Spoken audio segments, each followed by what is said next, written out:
Good morning. Are you Warren Mills? Good morning, yes, ma'am. And Mr. Mills, in cause number 25 DCCR 0082, you're charged with the second-degree felony offense of assault on a peace officer. That's from November 19th of 2024. What that means is if you go to trial and you're found guilty, the range of punishment is between 2 years and up to 20 years in prison. Do you understand? Yeah, I understand that part, yes. Okay, and I have a plea bargain here on the computer that you've signed with Mr. Parker. This shows that the district attorney's office has made an offer if you wanted to enter a plea of guilty for an 8-year term in prison. You have every right to reject that and have your case go to trial and let a jury decide. I just want to make sure you understand what the possible consequences are if you go to trial and what your options are if you wanted to plea. Yes, ma'am. You understand all of that? I understand. And do you want to reject that offer and have your case set for trial? Yes, ma'am. Yes, Your Honor, ma'am. I wanted to reject it, and then I wanted to see, at that point in time, cause I was, I was incumbent at one point. Okay. I was out of my mind, which I have a history of it before. Okay. Mental health. Okay. But I just wanted to say on docket for everybody that in my mind, my heart, my mind was so I would never hit office. Well, so Just the situation that I'm in. The allegations allege alcohol and drugs. and is there a video? That's what I was. Mills insists he never would have struck an officer, blaming the incident on being out of his mind at the time. But in court, excuses don't erase allegations, especially when alcohol and drugs are in the mix.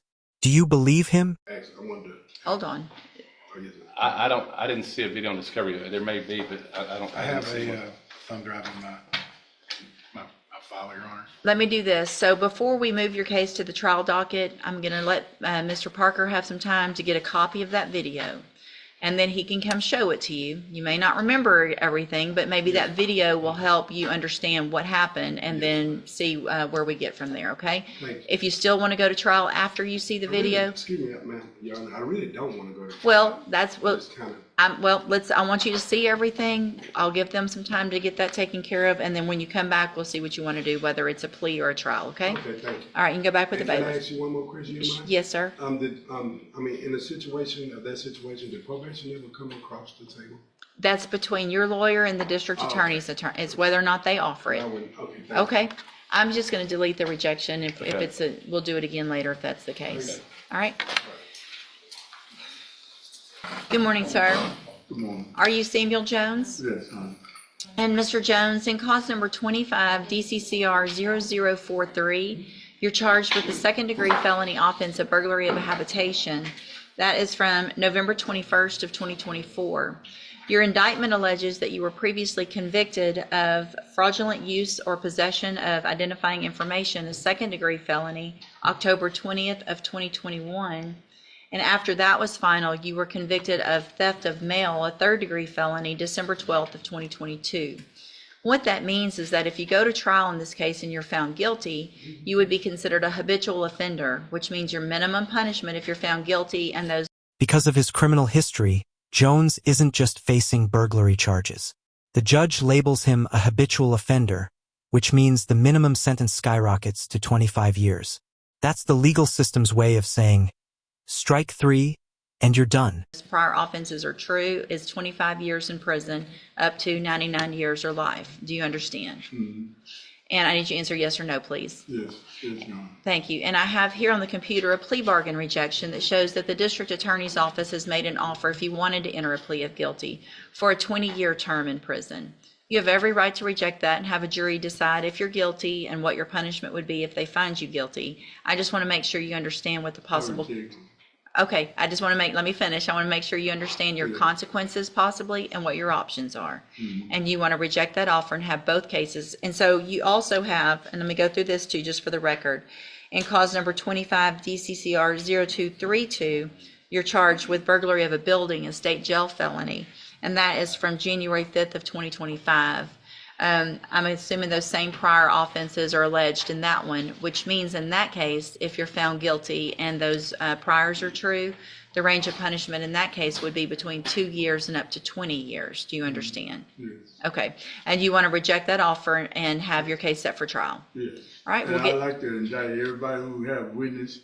I like to indict everybody who caused this case, signed the case. Okay. So fingerprints, evidence and everything. I want everything to be there. He's Everybody complained, indicted. he's complained about some charges that other counties have explained that that other doesn't have people anything to do this, with 'cause I'm here. So- 17. He So wants here, everybody here, and I told him everybody will have to be here at trial whenever. yeah, I mean, whatever the district, Okay, well, I listen, want to let you know, I'm 17 code, my code is 774 is my badge number. 477, Barras, Bear County, Patrol Detention Center. I'm a okay, private detective and everything, okay. private investigator. All right.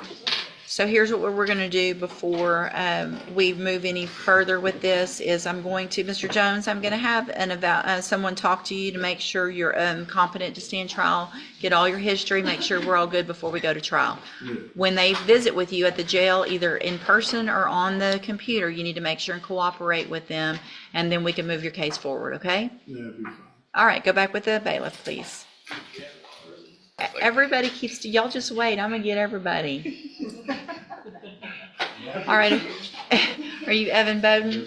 Mr. Bowden, you're charged in each of your cases with evading arrest or detention with the use of a vehicle, and what is the announcement? Your Honor, this is the case where he also has a pending motion to revoke probation out of Chambers County. I've been trying to work something out with him.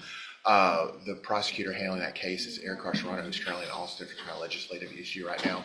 I call it. This is, I know, but if I plea him out to this, Your Honor, that's automatic revocation over there, and he's gonna get it back. I know it doesn't affect this court, but it does. I mean, you've been me. on the case since June of last year. I know. So here's what I'm gonna do, I'm gonna reset it 2 weeks. Oh, that's fine. Should be fine, And yeah. that is the final reset. Like I said, there is- Hold on, it's either going to trial or it's going to get taken care of on that day. So I'm saying, the offer that the state's made, we want to accept, we like it, it's great. It's just a matter of, I don't want to do something here that's going to automatically send him up there. Well, there's Once I get been, the- I'm I sure know. he hasn't been in Austin this whole time. No, so- it's just been since all our right. last resetting. All right. So, You can go back with the but, bailiff. yeah, we'll get something done in that amount of time. Good morning.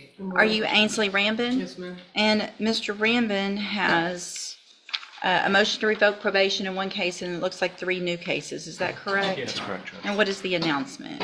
We are working on a deal to sort of put this all under one umbrella, and that would potentially, we haven't finalized it, but would potentially involve ISF and probation. But it's not finalized. What I would ask is maybe a 1 or 2 week reset. We don't want a bunch of time.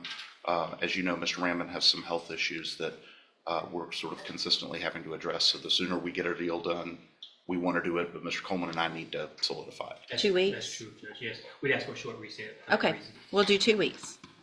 You can go back with the bailiff. Good morning. Are you Chad Holland? And Mr. Holland's charged with fraudulent securing of documents or securing execution of documents. Mr. Gertz? Judge, we have got the paper discovery in this case. We requested a while ago, but you haven't gotten notice of, but Mr. Coleman and I have talked about the video discovery, and so we're trying to sort that out and figure out where that is. Okay. Mr. Holland does not intend, we don't think, to take this to trial, absent something magical on those videos. But realistically, we want to work out a deal, but I just I have to see that before we do it, so. Sorry to interrupt, Mr. Bishop. This case was indicted in 2023, Judge. I mean, I know Mr. Garrett hadn't been the original, he was not the original lawyer. He was on not. So are there, I guess what I'm going to do is one last reset. If you'll just make sure and get with Mr. Coleman soon, and if there's anything that needs to be copied, I'm sure he'll get that to you quickly, and y'all can review it, and we'll get an announcement at the next court date. Yep. Okay. Good morning, sir. Are you Kenneth Cole? Yes, ma'am. And will your client waive the formal reading of the motion? He will. Mr. Coleman, cause number 20-34802. I have a motion to revoke your unadjudicated probation.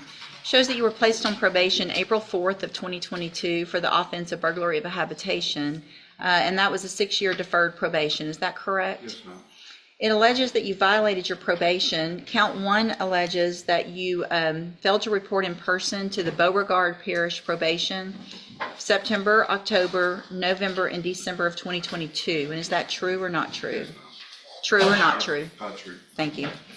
Count 2 alleges that you failed to report by mail or online to the Jefferson County Probation Department for May through December of 2022, and then January through December of 2023, January through December of 2024. And is that true or not true? Count 3 alleges that you didn't immediately report to the probation officer your address change. Is that true or not true? I'm sorry? True. Count 3 alleges that you did not provide verification of performing the community service hours as required. Is that true or not true? True. Count 5 alleges that you did not provide verification of entering and successfully completing the battering intervention and prevention program. Is that true or not true? Count 6 alleges that you failed to surrender yourself to law enforcement authorities in Blair, Nebraska as of January 3rd of 2025. Is that true or not true? True. Count 7 alleges that you are behind in your court-assessed fees. Is that true or not true? True. Did you enter your pleas of true to counts 1 through 7 freely and voluntarily? Yes, ma'am. And because those counts are all actually true. Yes, ma'am. I have here on the computer some documents that have your signature on them that the state's marked as exhibit number 1. Before you went over these or signed these, did you go over them with Ms. Holmes? Yes, ma'am. And do you fully understand them? Yes, ma'am. And it looks like the agreement is for me to continue you on probation and for you to enter and successfully complete the SafeP program. Is that correct? And I want to make sure probation's here. And sir, would you just state your name for the record? Robert Bernard. And you feel like this is the best, considering everything? Yes. Okay. Once out of SafeP, if I do this, where would you be living? Out in the Justice County. Yeah, okay. Anything else, Mr. Smith? State tenders number 1. No objection. It's admitted. Any evidence that Mr. Cole's not competent? No, Your Honor. All right, Mr. Cole, you're going to get an opportunity today that you will likely not get. T. The judge is practically begging Cole to take this lifeline. Instead of throwing him in prison, she's extending probation, one final shot at turning his life around. But make no mistake, if he blows it again, the gavel will come down hard. Again, sounds like you just went away for a very long time and decided not to do anything with regard to probation. So this is your opportunity. We're going to get you some help up front to hopefully resolve whatever issues you were having, and so you can be successful in this probation when you get out. If you don't take advantage of this, then I can assure you things will not go like this when you come back. Do you understand? So I'm going to find that you entered your pleas of true to counts 1 through 7 freely and voluntarily. Find those counts true. Find sufficient evidence to find you guilty and revoke your probation, but I'm not going to do that. I'm going to, actually, the only way I'm going to do this is to extend the probation as well. I don't think it's really fair to have a 6-year probation and not be around for 2.5 years and still get 6. And so I'm going to extend your probation, which is up to me to do that anyway. I'm going to continue you on probation, but I'm going to extend that probation for a period of 2 years.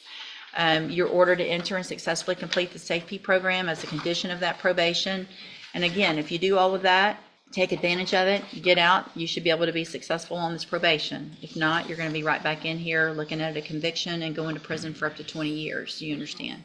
All right, anything else? Extended for 2 years. 2. I'm handing you the trial court certification that shows this was an agreement that I followed, and so you've waived your right to appeal. Good luck to you, sir. You can go back with the bailiff. Good morning, sir. You're Corey Flemings? Yes, ma'am. And Mr. Flemings, and is it the same in each case, or was it an agreement for a dismissal in one? Or It was intended to run concurrent on both the 8 years. okay, and did you do 2 pleas? Okay, they're both here? Okay, I'm sorry, I just saw one. Mr. Flemings, in cause number 24, DCCR 2144, you're charged with the second-degree felony offense of assault on a peace officer from September 11th of 2024. That indictment alleges that you were previously convicted of possession of a controlled substance, a third-degree felony, September 27th of 2023.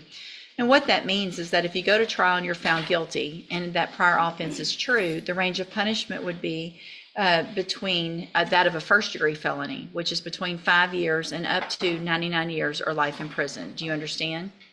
Yes, ma'am. I'm sorry to interrupt. Yes. Your Honor. I believe the defendant's criminal history lends itself to being a habitual offender, and I have every intention of filing the habitual offender notice. Okay, and Mr. LeBlanc, did you go over that with him as This is well? first I've heard. No, you and I talked about that outside. Oh, as far as the plea. 25 to 99. Yeah. So, the state has information, he says, that you have more than one felony conviction from before. So if that's true, if you have at least 2 that are from different dates, and are found guilty, that changes this from a first degree up to a habitual offender status, which is a minimum of 25 years in prison up to 99 years or life. Do you understand? Yes, ma'am.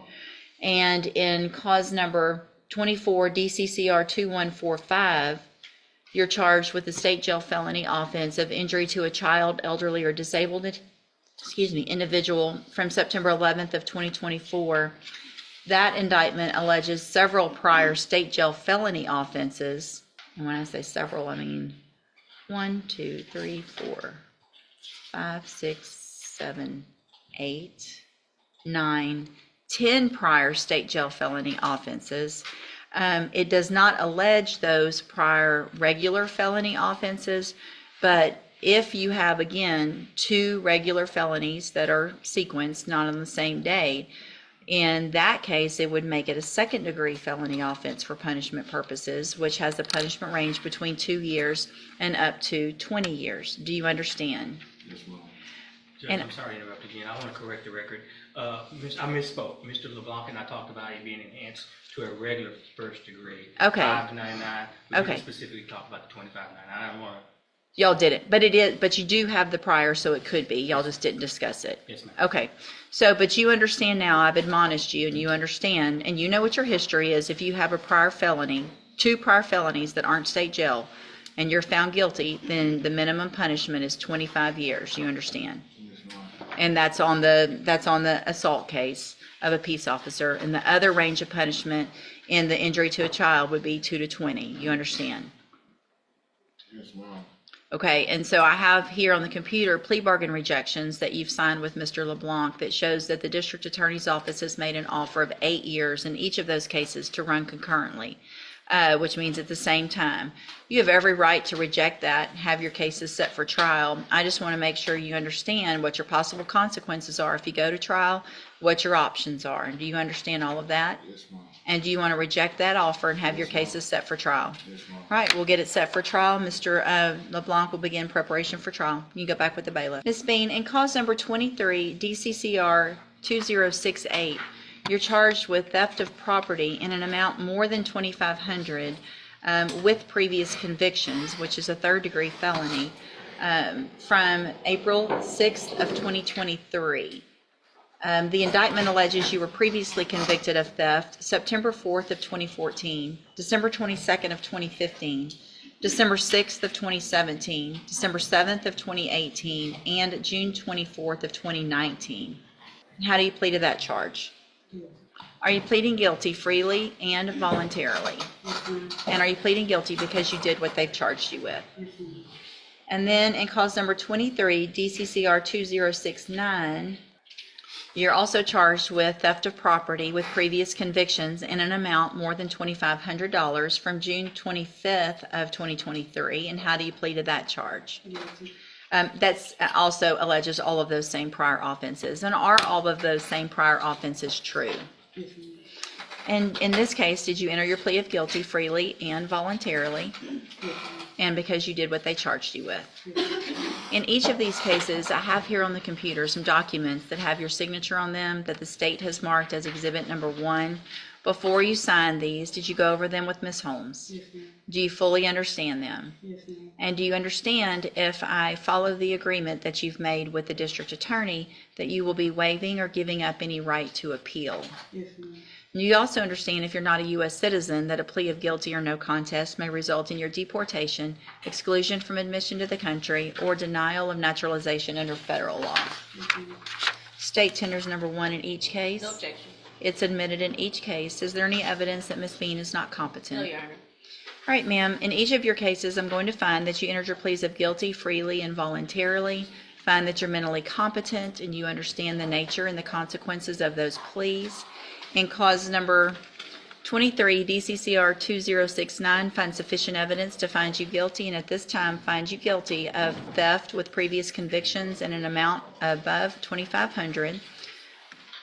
Sentence you to a term of 4 years in the institutional division of the Texas Department of Corrections. You will receive credit on that for any time that the law gives you the right to receive. In addition to that, I will give you credit for any from the date of indictments in each of these cases, which is from November 29th of 2023. So you will receive credit from November 29th of 2023. Y'all have marked that on here as 624 days. I'm going to assume that y'all did that math correctly. But it's for sure from the date of indictment on each case. Do you understand? And then in cause number 23, DCCR 206, which one did I just do? That I made the finding? Okay. In 23 DCCR, you good? Sorry. 2068, I'm also going to find sufficient evidence to find you guilty, and at this time find you guilty of theft with prior convictions in an amount above $2,500. Sentence you in accordance with your agreement to a term of 4 years in the institutional division of the Texas Department of Correction. You will also receive credit on that for any time that you've been in custody that the law gives you the right to receive, and also specifically from the date of indictment, which is November 29th of 2023. These two cases will run concurrently, which means together at the same time. I have handed you the trial court certification in each case that shows these were agreements that I followed, and so you've waived your right to appeal. I have also handed you a written admonishment regarding your ineligibility to possess a firearm or ammunition. Because of the judgments entered against you, you're ineligible under Texas law to possess a firearm or ammunition. Possession of a firearm or ammunition could lead to charges against you. Firearm is a legal term, and you should read the written admonishment I provide you to see what devices qualify as a firearm. If you have questions about the laws that make you ineligible to possess a firearm or ammunition, or about how long that lasts, you can talk to Ms. Holmes. All right? Good luck to you, ma'am. You can go back with the bailiff.